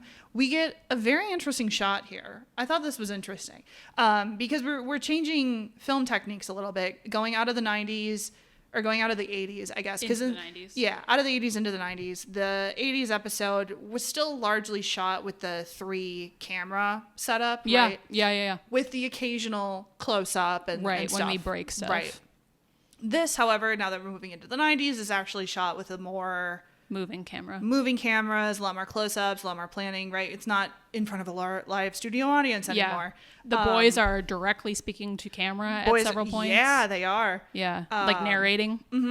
And I thought this was so interesting that they would use this here. They did a split focus shot, which is such an interesting choice. Yeah, when was that? There is a shot of Uncle P sleeping on the couch. Yeah. He is in perfect focus in the foreground, right? Yeah. In the background, on the other half of the screen, are the 2 boys arguing about waking him up. They're also in focus. The line in between them is out of focus. That's like, if you're using film, a pretty technical shot to try and pull off because you're having 2 different depths of focus within the same shot. Yeah. I forgot how it's done. Please don't ask me. Even in, I think, digital, it can be kind of tricky, but it is easier. But I just thought it was so interesting to use that shot on something as trivial as like, let's wake up Uncle P. I'm like, what? Are we just flexing? Like, I mean, I think that's this whole show. yeah. And it is a comedic shot. Like it Yeah, works. Like yeah. even thematically, the shot works. But I'm like, that is Because I've only ever seen that in certain movies in very choice moments. To me, that is a very powerful type of shot to use, and they just use it in a throwaway little joke. The shot is comedic, and it fits the theme of that moment, and I'm just impressed. Yeah. It's great. Yeah. Okay. Enough about film technique. Yeah. Let's go back to the plot. Yeah, I'm kind of just going to blow through this whole scene. Like, there's a lot of jokes about their costumes, and, like, the costumes are referencing their comic book accurate costumes. Which you had to clue me in on, because I was... Which I pointed out to you. Completely oblivious to. But in universe, Wanda says that she's a Sokovian fortune teller. Vision doesn't really answer what he is. He says he's a luchador, basically. Yeah. And Vision is, like, gonna go on patrol, he says. He's part of Neighborhood Watch. He's gonna go on patrol. And she gets in an argument with him. Him and Wanda are still kind of fighting about what's going on. Mm-hmm. She wants him to take the boys trick-or-treating. And it's their first Halloween. Right. Even though they're 10. Yes. But Pietro steps in and is like, well, I'm here, so I can take them. Yeah. And it's weird. Is there like a line in there too where it's like, is this not a part of your plan or something? Or she was like, I was planning, and he was like, what? What were you planning? Yeah, I think Vision says that. Yeah. Because again, he's getting highly suspicious of her. Right. But yeah, but he leaves. Pietro steps in, and he's going to take the boys trick-or-treating. He's going to fill up balloons with shaving cream. Right, they're doing shenanigans. Super speeding around. Let's see. And then we're back outside. Oh, yeah, okay. So this is where our B team gets kicked out, essentially. Okay. So Hayward is, like, pissed at them. And this is the, which one of you is a sassy best friend crack? No which one is rude. answers, but... Woo immediately is like, we need to do, and it's like, Woo, it's you. Oh, okay, interesting. I thought it was Darcy. Oh, no, it was because Woo was the one who responded, even though he was like, I'm the sassy best friend. He came back with something legit, but it was still like, as soon as he stepped in, it was just so comedic and perfect, and I'm like, Woo, it's you. You're the sassy one. Yeah, this is where Monica says we can't outgun her. Clearly antagonizing her is only making things worse. If Wanda's the problem, she has to be our solution. Yeah. And Hayward's like, you've become an impediment to this mission. This is where he goes from being a reasonable but still an asshole dude to being just a fucking asshole. Just shitty. Yeah. Yeah, he makes a comment about, like, it's a good thing you weren't here when your mother died.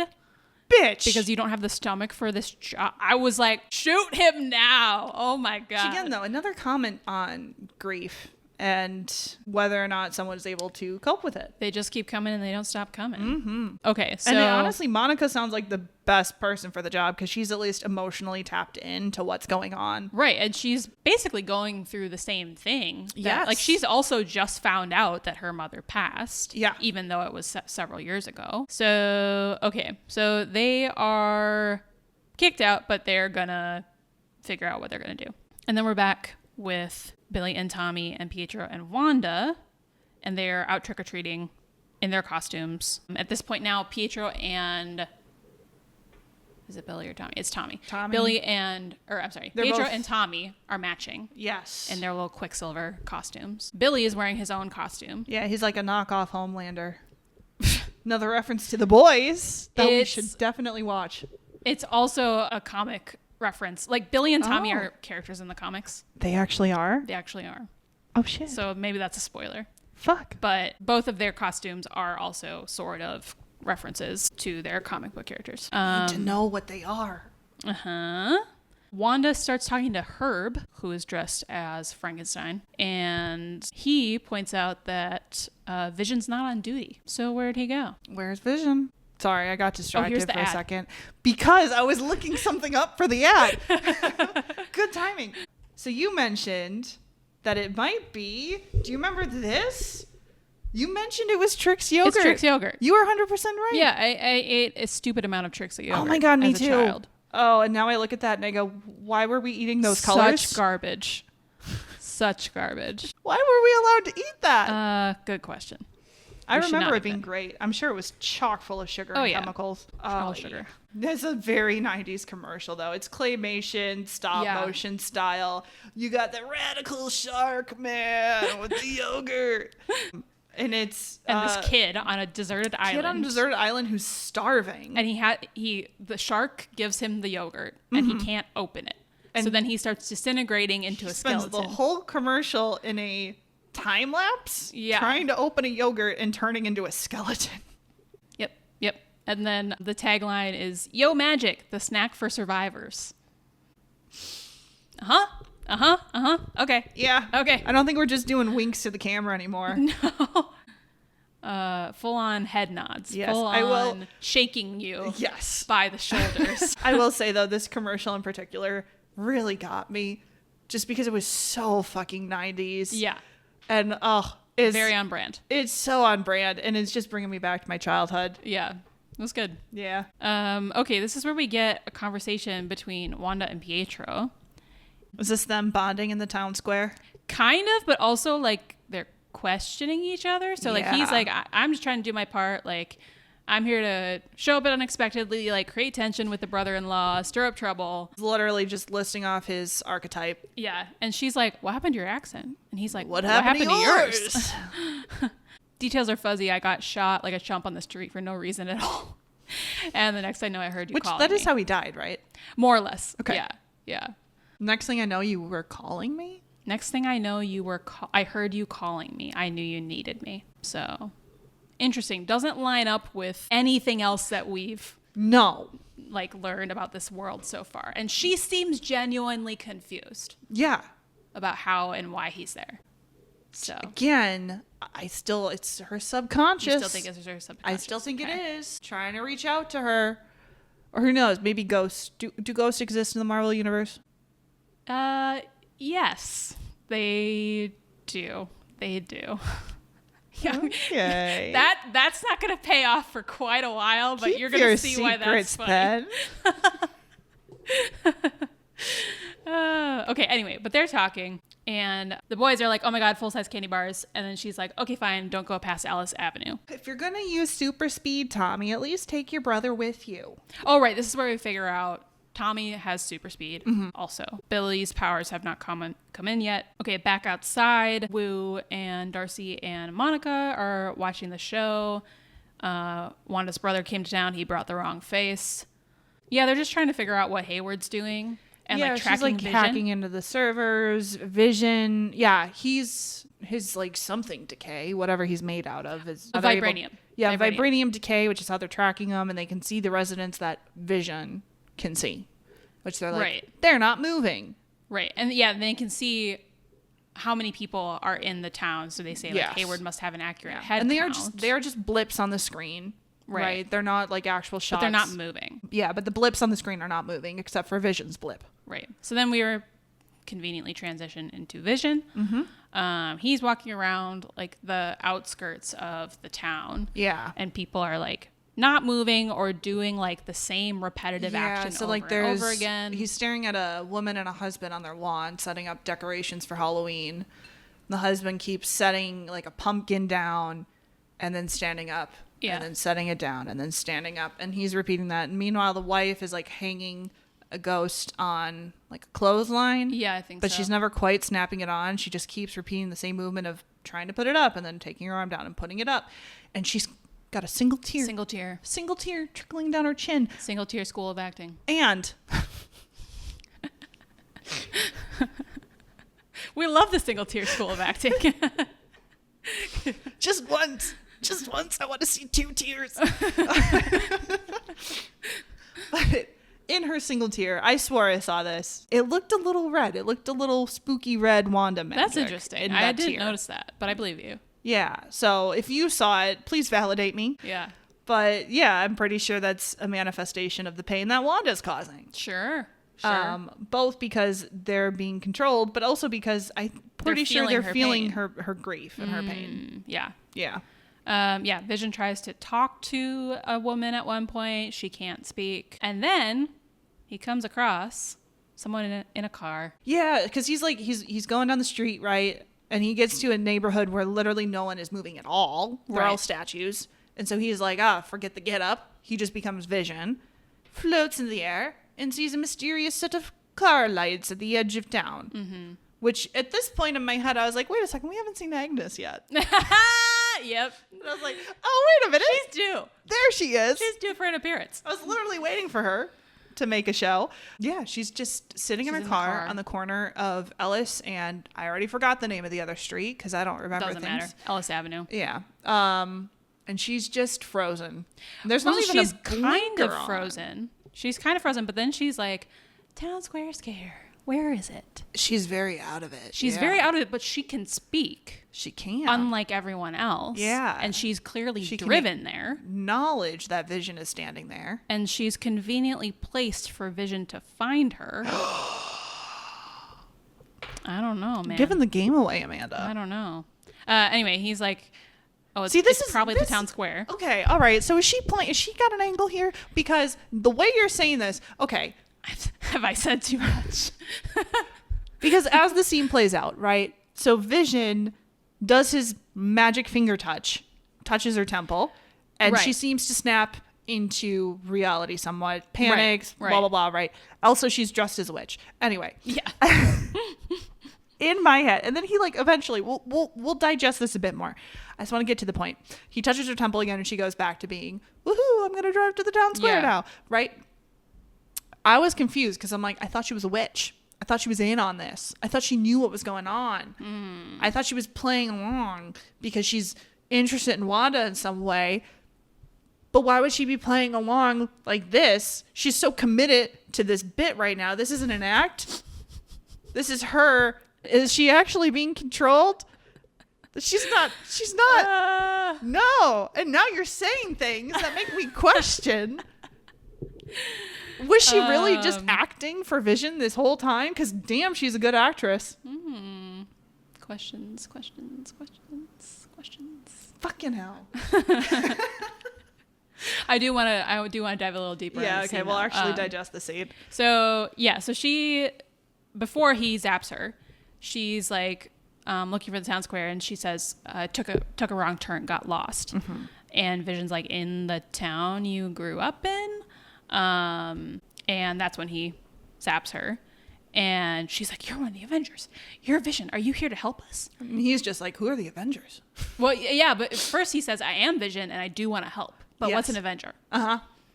Which is interesting. Which he did bring up. I don't think we brought this up earlier. He did bring up to Wanda at one point when they were fighting. He doesn't remember anything before being brought to Westview. Is that where they are? Yes, Westview. He doesn't remember anything. He just knows he's Vision and he's here. He's having a bit of an identity crisis about that. Yeah. So I'm sure this helps. Right. And by helps, we mean not at all. And Agnes is like, you don't know. And then she asked, am I dead? And he's like, no, why would you think that? Because you are. You're dead. Because I'm what? You're dead. Dead. You're dead. Dead. And she just kind of starts repeating dead. Yes.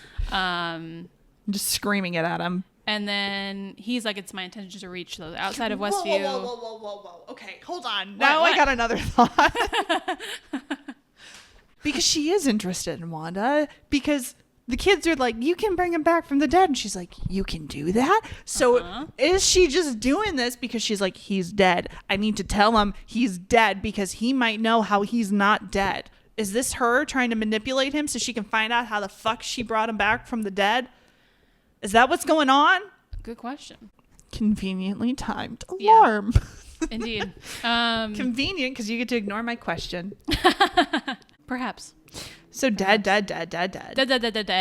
And then he's like, I'm going to figure this out. And she's like, how? No one leaves. Wanda won't even let us think about it. Yeah. All is lost. And she's kind of like maniacally laughing. She does. And it's a very witch cackle. And it's very witchy. Maniacal laugh. Very witchy. And then he's like, kind of, please come down. And then he zaps her again. Yeah. And he says, I'll fix this. She does a U-turn and she drives away. Okie dokie, neighbor. He turns around. But once again, she can drive the car. Yeah. She can turn. I mean, I guess you could make an argument that she is like a quote unquote main character in Wanda's sitcom. Right. So world. Wanda would technically have control no matter where she was in the town. Yeah.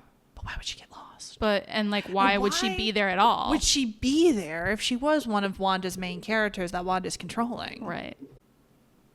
Questions. Come on. I mean, we're now over halfway through the show. Yeah. After this episode, we have 3 episodes left. We're in the end game. So it's all going to come to a conclusion. Okay. But yeah, Vision starts walking past Ellis Avenue, which is the street that the kids are not allowed to cross because that is the border of town. Yeah. And he starts walking into the field. Real quick, we do go back to Darcy, Wu, and Monica, and this is where they talk about how Monica's been through the boundary twice already. Ah, yes. And the energy has rewritten her cells, and like if she goes back through, who knows what's going to happen to her.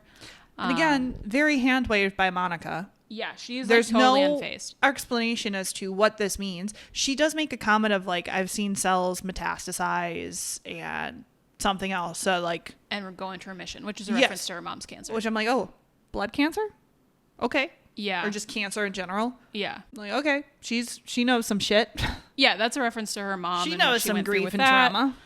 I do, as you were saying that, I was like, okay, that's like her nonchalant response. It's probably a part of her grief. Yeah. She'll just being like, whatever. Like, I don't really care about my own life right now. Yeah, it's both the depressed response of I don't give a fuck about my life and what this does to me. And in a weird way, it could be a radical acceptance of, yeah, that's life. Sometimes Yeah, your I can cells see it. get rewritten and it's fucking shit. Yeah, I mean, I think But you push on. she's certainly having a healthier response to her grief than Wanda is. But I did find that interesting. Yeah, it is. Okay, Darcy's going to stay and do some computer stuff. Right, because there's one more firewall she has One to more hack. firewall, and there's something that He's Hayward's something hiding. big. And they're like, cool, fine, but we're gonna go get this, like some kind of vehicle that they're gonna use to re-enter the hex. Yeah. Based on somebody Monica knows that she called and was like, hey, can you build a thing for me? Yeah, she needed. Earlier. Yeah. So they're doing that. So then back to Pietro and Wanda, and this is where they're kind of questioning each other more, which I think is really interesting. And this is when he asks, like, how'd you do all this? Right? Yes. This is the conversation. Yeah. So let's see. First he asks, where were you hiding all these kids up till now? Yes. Oh God, this was so fucking black humor. Where were you hiding these kids? You only break them out for the holiday specials. Yeah. It's too much to torture children. No need to traumatize beyond the occasional holiday episode cameo. That was the line. Yeah. Was You were always the empathetic twin. Oy. Which I also think is wrong. I think Pietro's the empathetic. Like, if I had to compare, I would guess that Pietro's the more empathetic one. I don't know. Oh yeah, and then he's like breaking down the whole situation. He's like, you've handled the ethical considerations of this scenario as best you could. Families and couples stay together. Most personalities aren't that far off from what's underneath. People got better jobs, better haircuts, for sure. He really just strips it down. Yeah, he's like just fully in on the joke. Yeah.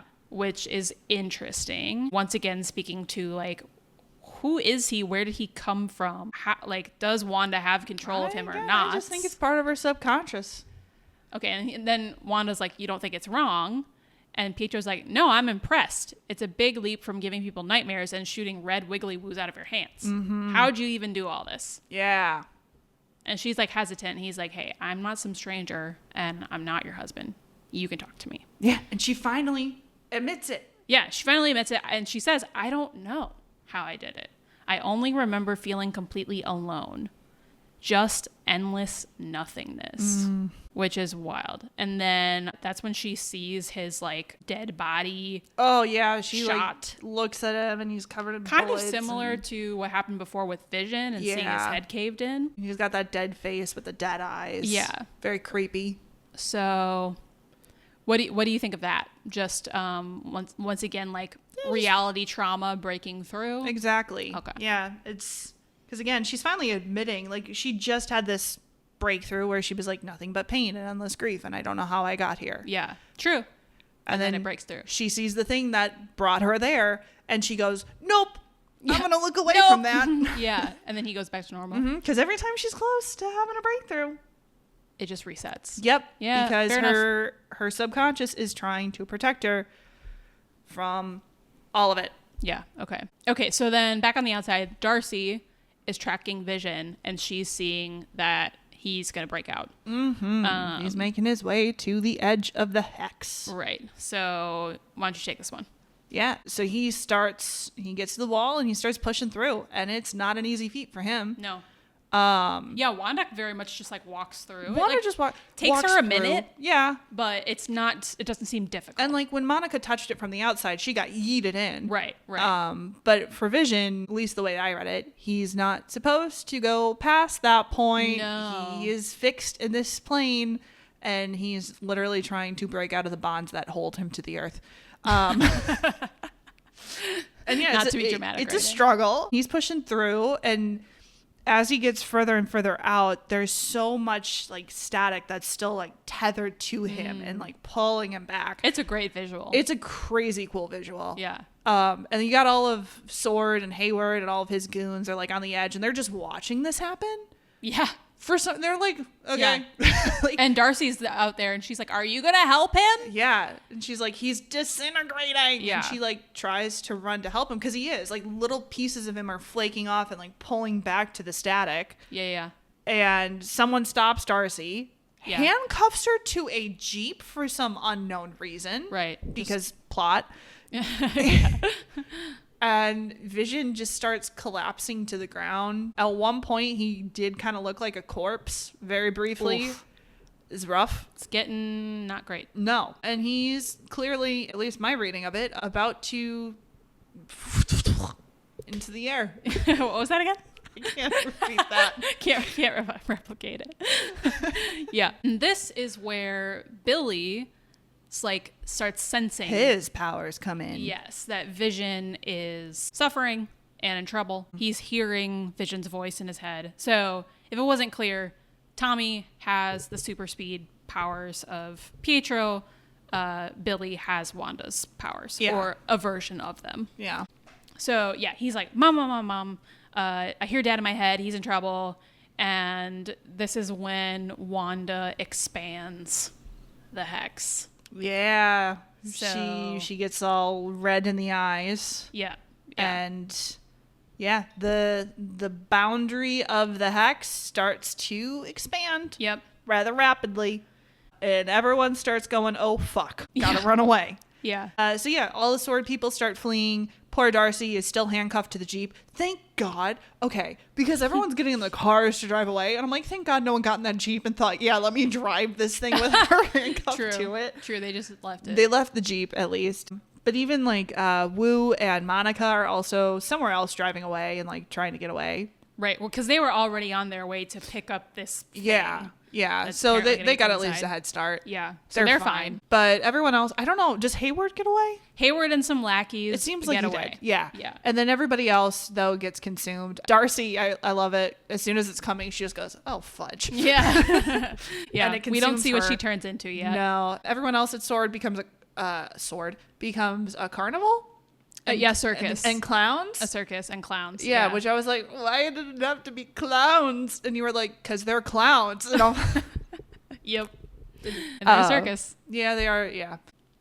And I don't know what happens to Vision. I think it's just, He goes back in the boundary and then he's fine. and he's still in his original Vision superhero costume. Yes. Not like the fake phony one for Halloween, but like his actual Correct. Vision get up. Okay. Yeah. Oh, and real quick, at this point too, right before Wanda expands the hex, Pietro is like, hey, don't sweat it, sis. It's not like your dead husband can die twice. And she throws him into some hay bales. Yeah. Is like, again, get out. in the town square in front of all these people. Yeah. She's just like, here's my magic. Chucks brother across the way. Right. Yeah. Well, because it's like, well, first of all, he's being an asshole. Yeah. And she's in like panic mode. That's when she resorts to using her powers more forcefully. Yes. Let's see. I think that's it. Yeah, that's pretty much, it ends super dramatically. Yeah. Is it a close up Yeah, of her you face were- and her you eyes just were- like coming back to normal? Pretty much. Yeah. You were like, oh, that's an interesting place to end it. Yeah, it is just cut. Yeah. That's it. Pretty abrupt. Yeah. Unlike the other episodes where it did feel like the end of a sitcom episode and Right. There was some kind of closure. There was a denouement of some sort. Yeah. And this one, nope. Well, and it's kind of like everything is falling apart. Everything's spiraling. The whole, like, all the illusions, even the pretense of, like, we gotta hide our magic. I mean, the kids are super speeding all around the place. Yeah. You know? Like, there's no pretense anymore. It's clearly all a performance for the sake of Wanda upholding this delusion. Yeah. So to recap, on the inside, we now have WandaVision, the boys, Pietro, Agnes, and now Darcy as like kind of part of the main characters we're following. On the outside still Monica and Wu, and then Hayward and some randos. So yeah, anything else about this episode in particular that you want to talk about? No. We talked about the 90s Malcolm in the middle of it all, which Yeah. kind of like they did in the beginning of the episode, and then they kind of just trashed that. I do have a thought. Her expanding the boundary. Yeah. Is there like, I wonder if there's a psychological equivalent to that of like, if you're a trauma patient trying to cope with some trauma and you're going to therapy, is there like a stage in that process pushing back even harder against trying to deal with it? Like, is that, you know what I'm talking about? Like, is this based in psychology? Of her expanding the boundary of her protection against her grief. I think it's still just part of the like push and pull of something threatens her illusion, and then she has to do something else to double down on it. Yeah. Like we're just continuously escalating that. And I Right. think this is just part of that. Okay. And it is like a very physical manifestation of Yes. that happening. Yeah. God, it's so interesting. It's really cool though. One thought I did have watching this, and I think it kind of plays true. If you were being held hostage by Wanda, one would fucking suck, right? Everything's being controlled. Yes. You're not in control. If you're also feeling her grief, are you developing empathy for what she's going through? Because Monica seems to. Right. Monica seems to understand what's happening within Wanda and wants to do something to help. Yeah. I don't think it plays into the show at all, which is why I didn't bring it up earlier. I'm just Right. like, I'm so curious from a human perspective. Yeah. If you knew what people were suffering through on the inside, even if they're the abuser and the victimizer, Right. as Wanda is, Yeah. do you still develop some level of empathy for them? You can still be mad about what they're doing and like, Yeah. hate it, naturally. But does that happen? I don't know. And like for these people specifically, will they have any kind of empathy Yeah. towards her once they're Yeah, freed, presumably? exactly. Does that offer them any solace? Yeah, it's a good question. To know the reasoning behind their suffering.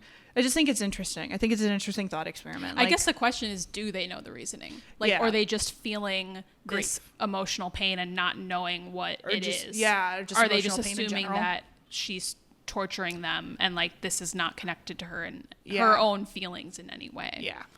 So it's unclear. Yeah, unclear. Just an interesting psychological thought Yeah. experiment there. 100%. I'm just curious.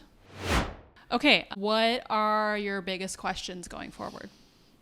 I hadn't given this any thought yet, so let me Agnes. I mean, number one, always. Agnes, what are you up to? What you doing? What's your angle? What is your fucking angle? Yeah. I need to know. Yeah, what does she want? I don't know, and I want to know. I think she wants Wanda's power. She wants to at least use Wanda for something because of Wanda's power. I can't, like, the biggest thing that still sticks out to me from these two episodes is her asking Wanda if she can bring people back from the dead. That was so Pointed. It was. Yeah. Subtly The pointed. line delivery too was just so outside of her character, because she usually puts on the fun voice. Well, and she's like playing the sad moment, right? Yeah. But even so, there is something about her delivery that is not a performance, even though it is, but sincere. It's interesting. It is interesting. So what's your angle?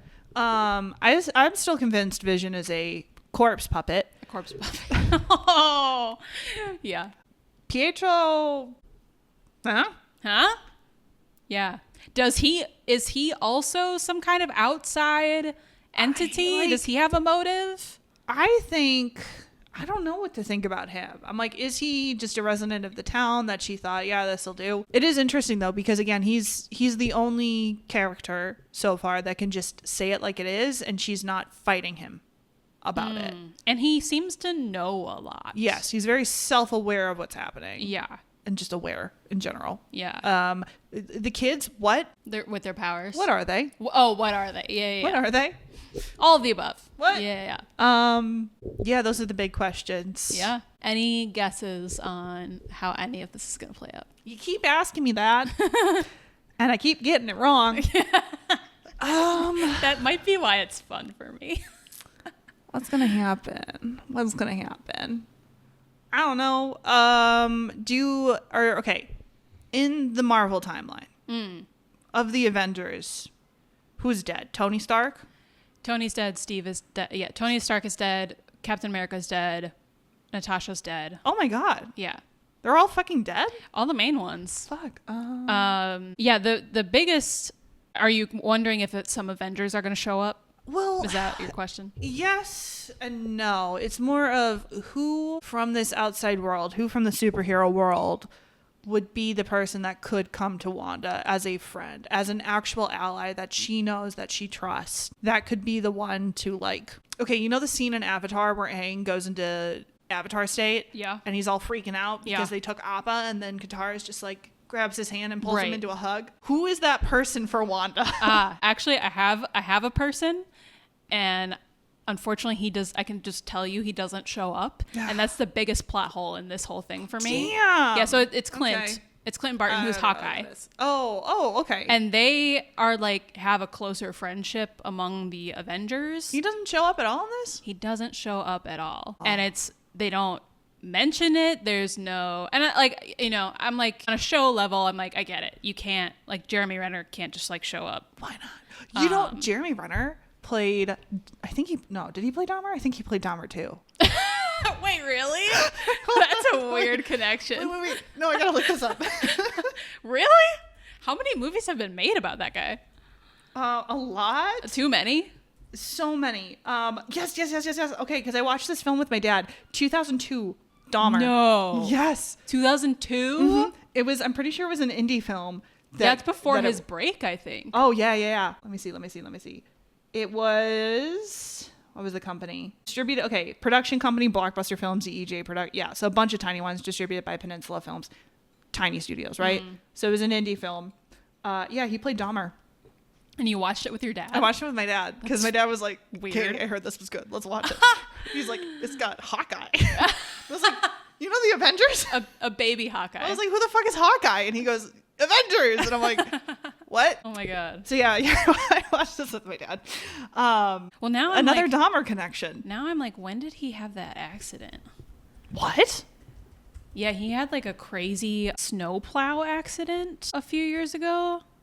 I wonder if that was. I vaguely remember this. I'm in Wikipedia. 2023. Okay, so it was after this. No, they just probably couldn't afford him. But yeah, I definitely, like, that was the one question I had throughout this whole thing. It's like, where's Clint?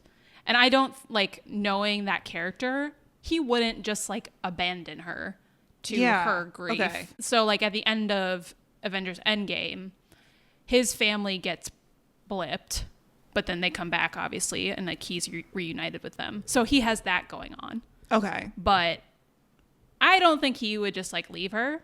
So that's the only like hole in this whole thing for me. All right. So then I guess if he's not around, if he's not Katara, there's really no one else for her besides him. Yeah. Then like the only person that's gonna like, I mean, obviously Monica's being set up to be the hero in some way and to try to get through. Darcy, I mean, Wu, they're in it. I mean, Agnes has got to play a role in helping to bring this all down and bring it to a conclusion. Because if Agnes is a witch, which she is, then she has to have some kind of different understanding and perspective that the sword agents don't have. So Monica's got the emotional basis covered, and then Agnes would have the more technical, in terms of power, basis covered, with their forces combined. Okay. I like that. Yeah. But also Vision as the subconscious projection of Wanda would also be the one then in the end ultimately to be like, you gotta let me go. That's okay. Yeah.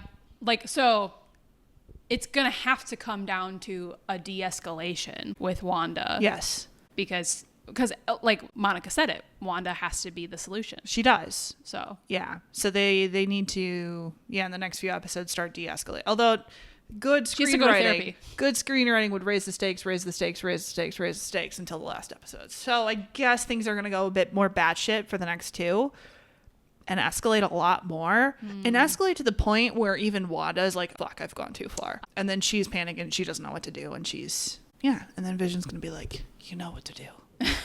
Yeah. But what about the kids? Anyway. What are the kids? Yeah, it's a lot of questions. It's going to be a banger 3 episodes left. Yeah. Can't wait to watch. Next time on the show off. What are we doing? We are What's going our back. new theme for the week? Why don't you announce it? I don't know what the theme You is. don't remember? No, I'm sorry. Oh, Is it animated? it is. Yeah. Okay, we are doing animated shows. Fuck yeah. Yeah. So we've moved out of our fantasy era. We're into our animated era. And it's my turn first. Mm-hmm. And you already know what I'm doing. We're doing Legend of Korra. I already know because you asked me to do something illegal. No, what? No, I didn't. no. What are you talking about? But yeah, we're watching Legend of Korra. And we will be watching and discussing season 1, episode 10, Turning the Tides.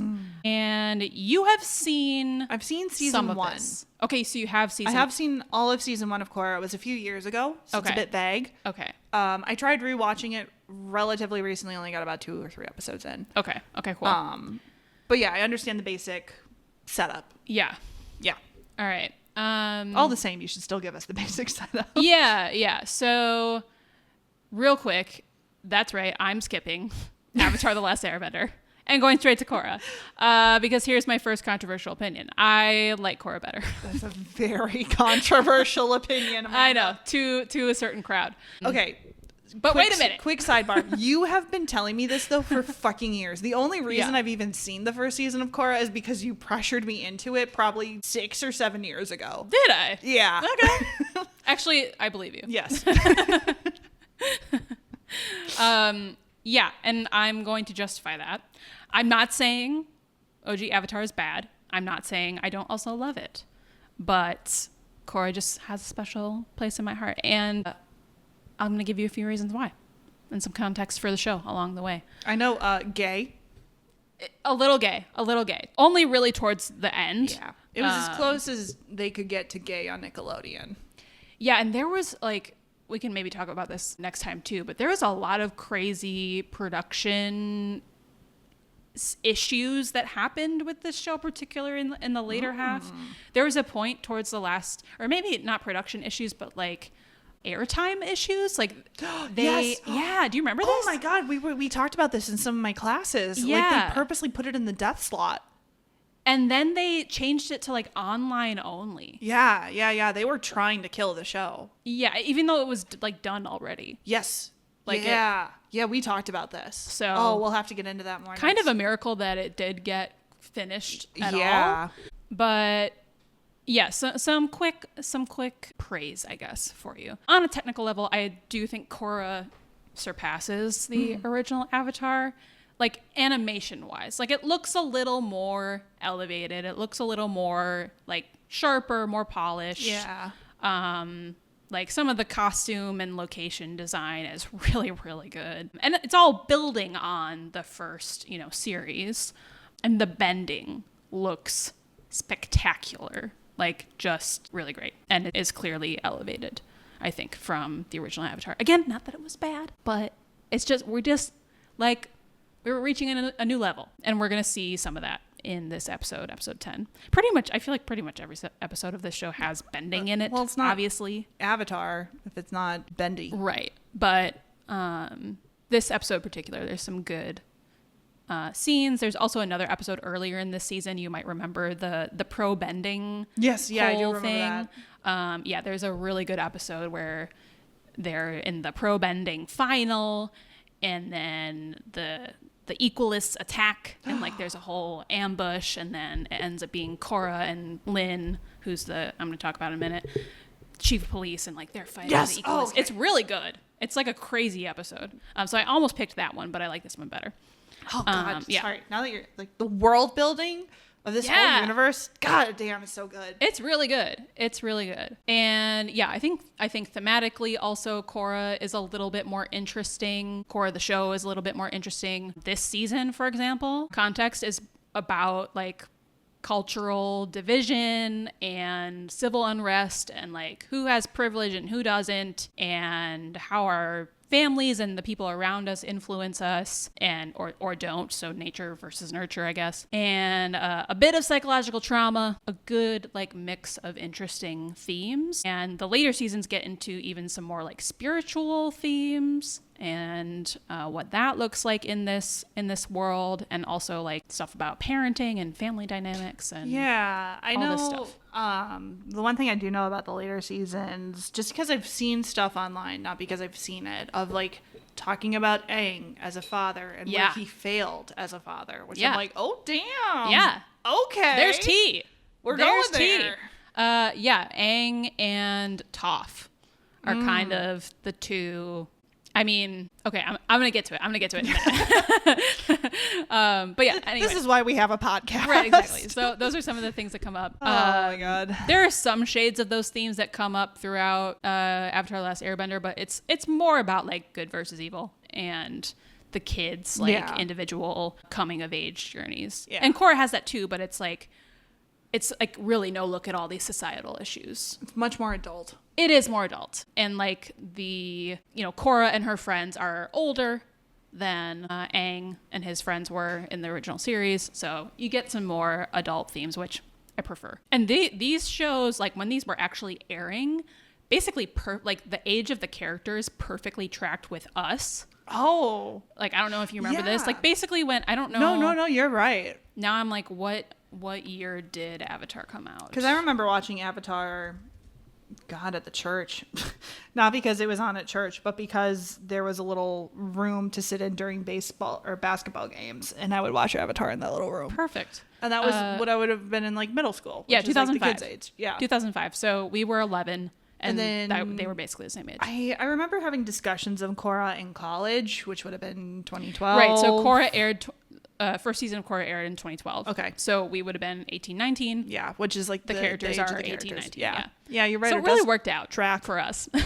Okay. And then, the characters are, as usual, what clinches it for me. Korra and her friends, their problems skew a little bit older, which is nice watching this as an adult, even though they also do stupid teenager stuff. Well, they're still teens. But, that's still relatable in a way. Yeah. But then in Korra, we actually have the adult characters. They actually have a plot and a storyline, from what I remember. And they actually have an emotional journey. They are very interesting. Yeah. It's unusual for children's television. Children's television, and like, again, not really something we saw in original Avatar. Like, we had Iroh, but he was very much a side character and like there to motivate. He didn't need an emotional journey. He was already complete in his emotional journey. So it's not like we really... He still kind of had one. Like, we learned stuff about his emotional journey, I guess. Exactly. But he had already taken it. We just learn about it. He's the guide. Yeah. He's the guide for Zuko. Yeah. But yeah, the adults in this show actually, have a character journey and like interesting problems and conflicts too. Some of which is text, but a lot of which is subtext. So this is primarily Tenzin and Lin. Okay. Yeah. So Tenzin, who is Aang's youngest son and the airbending master and the last airbending master in the world at this point. And Lin, who is Toph's daughter and who is the police chief of Republic City and a, earthbender, metalbender. And then eventually we meet like Tenzin's older brother and sister, and you learn about like their family dynamic and like Aang as parent, Aang, Katara as parents, Toph as a parent. So those characters are like way, way, way, way, way more interesting to me because they have like all this history and trauma and scalding hot subtext. Let me tell you. We're going to get into it. It's real good. So a bit of setup for this episode. So at this point, if you kind of remember the plot, Korra has just been rescued in the previous episode from being kidnapped by Tarlok, I think, who's like one of the bad guys of the season. He's a council member, but he's shady. And then blah, blah, whatever. We realize he's bad. So that's coming into the episode. And then our like true baddie is Amon and his group of terrorists, which are the Equalists. Right. They want to get rid of all bending. Yes. Their whole thing is that benders are dangerous and all benders should have their bending taken away. And he has a special ability to do that. Right. I think he's like, I can energy bend, right? Which is like something only an Avatar is supposed to be able to do. Yeah, they don't. I think at this point it's not really explained how he's able to do it, but he has to touch them. So he like puts his hand on their forehead and like does something and their bending is gone. So it's unclear what that is exactly, but we're going to find that out. So let's see. So this whole conflict between the Equalists and like the rest of the city and the benders is escalating, and they're about to attack Republic City, which is where the whole story is set, which is basically like Avatar world 1920s New York. And that's the basic plot setup. But the relational stories are what's more interesting here. And so you will see some love triangle drama. Yeah, is she dating what's his face at this point? Not quite. Korra, Mako, and Asami are in like a weird love triangle conflict situation. It's more. Are Mako and Asami dating at Mako this and point? Asami are dating at this point, Yeah. sort of. But they're fighting because Asami, like Mako is clearly interested in Korra and like has feelings for Korra, and she's just been kidnapped. So he's like very concerned about her, and Asami's like, what the heck, dude? And so yeah, there's some arguments about that in this episode, but I don't really care about that. The real tea is what's going on with Tenzin, Lin, and I guess Pema, which is Tenzin's wife. Okay. The mom of the airbending Oh, kids. okay, yeah. So we learned, for context for the events of the episode, we learned in the episodes before this that Tenzin and Lin used to be together. Yes, yeah, they used to be a thing. They used to be a couple. Yeah. And I do remember that. they've being been a part friends of- since they were kids. Yeah. Like presumably grew up together. Makes sense. Their parents were best friends. And we know that they broke up based on dialogue from Pema in previous episodes when Pema confessed her love for Tenzin, and then Tenzin and Pema got married and had airbender babies. Lin is basically married to her job. Okay. And she's police chief. Yeah. And spent a long time being like bitter towards Tenzin. And at this point, though, they're like tentatively friends again. Yeah, okay. Like they've reached a kind of an equilibrium, and they're like, after, I don't know, 10 or 11 years of like probably being at odds or like not being on friendly terms, they're like kind of okay. And there's a lot more juicy subtext. But I will Okay. save the rest of that for after the episode next week. It's basically an entire TV series worth of drama here that is like literally You were just chomping at the bit. the to get into the storytelling tea. is crazy. It's crazy. Like they didn't have to go this hard. They really didn't.